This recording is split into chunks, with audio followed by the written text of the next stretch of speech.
Hi folks, how you doing? Yeah, finally got some footage of the buzzards playing over the allotment. Absolutely love seeing it. They've been so much lower than this. Even more recently, one whizzed over my head. It seemed like it was just above my hair, but it wasn't. It was probably about 6 foot off me. But they really do like to just drop in on the allotment. I think they probably catch pigeons that are unsuspectingly eating kale and not looking above. But yeah, and to catch one roosting in the tree, I could watch them for days. I really could.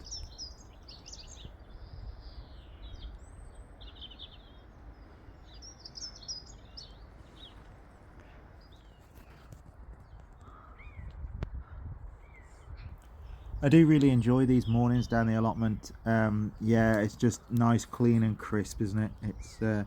It's a beautiful time of year, early spring and late winter.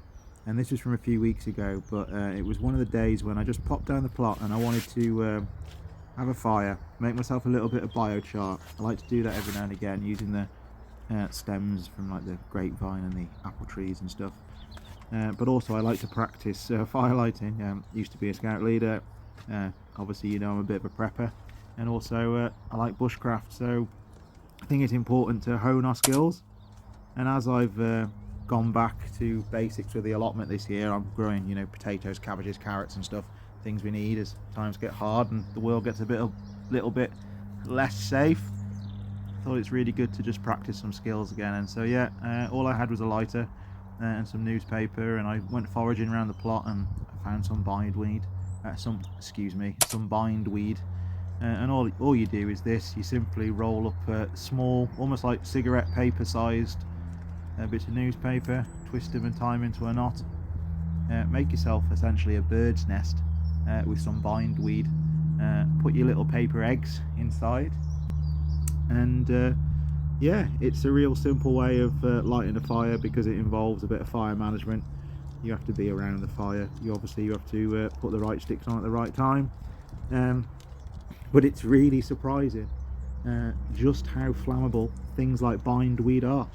And it's also good practice. I mean, if you've got kids as well, obviously fire safety around kids, but you know, if they're at Cubs Scout age, good time to teach your kids how to light a fire.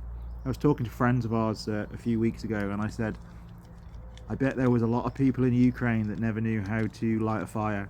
And then now they're very switched on how you light a fire from the basics, because once your power's gone out and there's no gas in the pipes, the people who know how to light fires are the only ones staying warm, won't they? So yeah, it's one of those good prepper practices to I like to get everyone involved in, to be fair. It's like lighting the barbecue.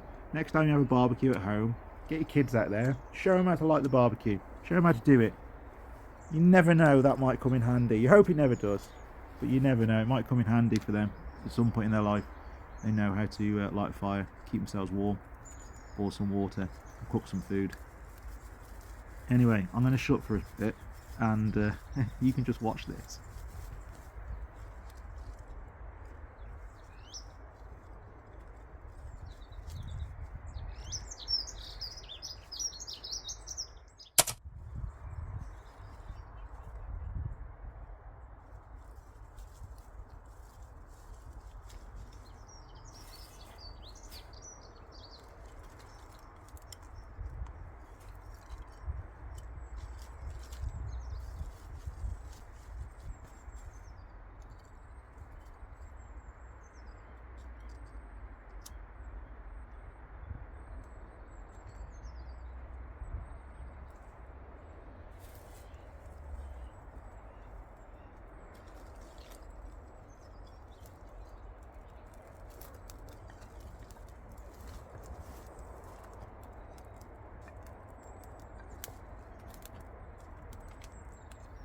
So yeah, there we have it, folks. You wouldn't believe, would you, how flammable bindweed is. It's obviously because the stems are hollow, so good airflow, and it's normally high up, so it's bone dry tinder. So good little bit of bushcraft advice for you there. If ever you stumble across some bindweed in the winter, it's really good for getting a fire going. But I like to make my get my words out there, Roscoe. I like to make my biochar using all the stuff that's come off my allotment. Like I said, the prunings from the fruit trees, the grapevine, anything like that.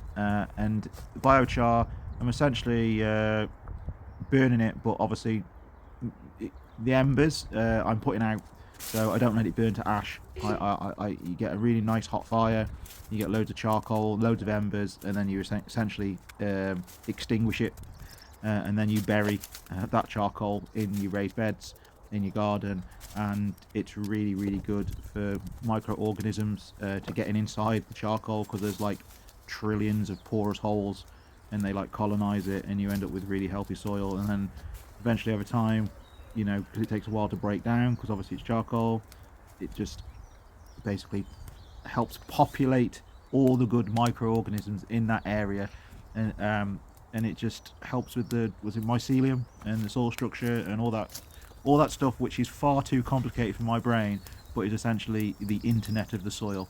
Yeah, so biochar, man, yeah, get on it. I've been doing it for a while, and it's quite therapeutic, to be fair.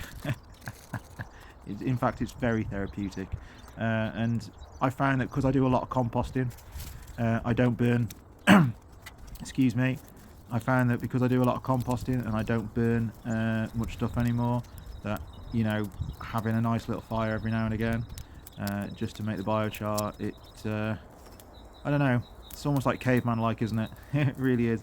And you know, while I'm down there as well, sometimes I put the kettle on it, you know, get an egg on the go, something like that. So yeah, it's a good bit of caveman time. Anyway, folks, that's it. As I said, I'm back to basics on the allotment now. I'm essentially growing cabbages, potatoes, carrots, and obviously my soft fruits.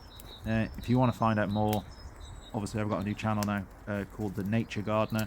I'll put links and details below, and there I'm documenting my growing journey a bit more, but other than that, until next time, take care, speak soon.